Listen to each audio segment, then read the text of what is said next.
Ele é, de uma certa maneira, a favor e ao mesmo tempo posiciona-se contra. O Frade beira a instabilidade mental, porque em nenhum momento do livro ele sabe qual o peso das suas ações sobre a sociedade. Então, o Frade é a representação do homem moderno, pós-medievo, e não o caminho que ele devia seguir na vida.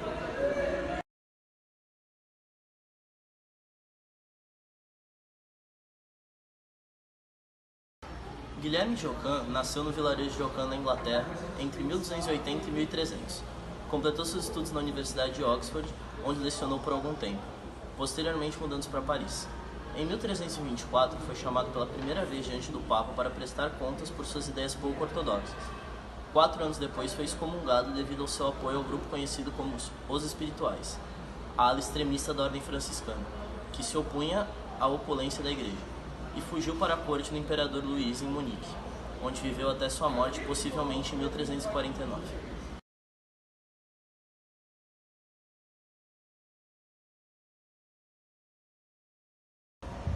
Ockham poderia ser classificado como empirista e cético.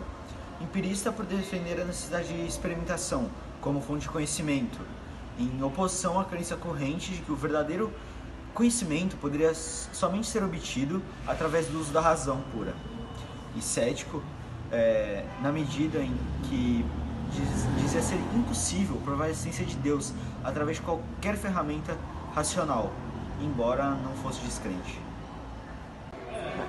Ao pregar a separação entre a religião e a razão, Ockham traçou uma linha divisória entre os assuntos da fé e da razão, o que lhe permitiu libertar a filosofia, berço comum de todas as ciências, incluindo da teologia.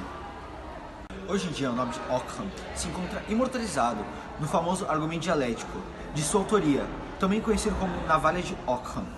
O princípio de que, diante de duas teorias que explicam igualmente os fatos observados, a mais simples é a correta.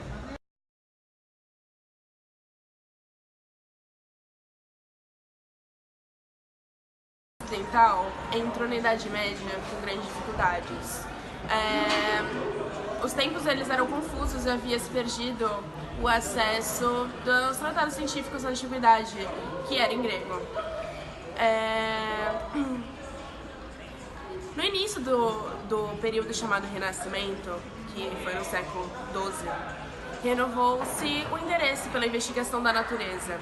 A ciência que se desenvolveu nesse período áureo da filosofia escolástica dava ênfase à lógica e advogava o empirismo, entendendo a natureza como um sistema coerente de leis que poderiam ser aplicadas pela razão.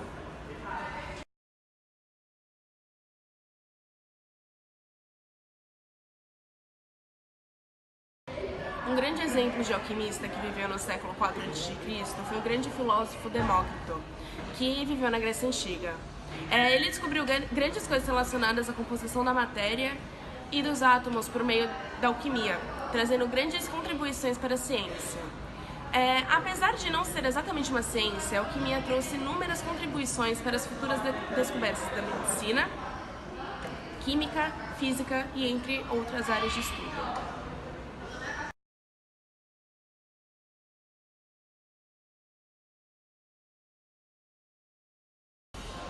No campo das artes plásticas, os muçulmanos não tiveram tanto destaque, pois a religião árabe não permitia a exposição de formas vivas.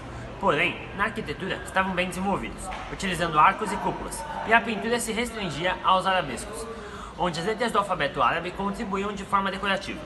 Os árabes também foram os grandes responsáveis pela descoberta de algumas leis da óptica em física, pela evolução da álgebra na matemática e pela descoberta dos ácidos e sais em química.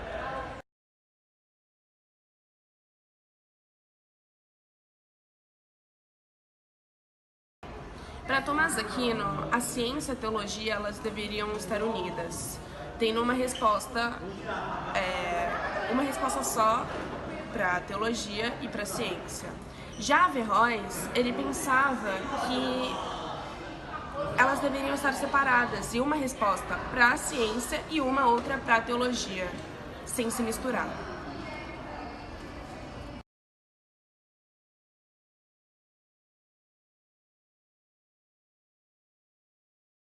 Fundamentalismo é um movimento que objetiva voltar ao que são considerados os princípios fundamentais da religião. Especificamente, refere-se a qualquer enclave religioso que intencionalmente resista à identificação com um grupo religioso maior do qual diverge quanto aos princípios fundamentais dos quais imputa ao grupo religioso maior ter se desviado ou se corrompido pela adoção de princípios alternativos hostis ou contraditórios à identidade original.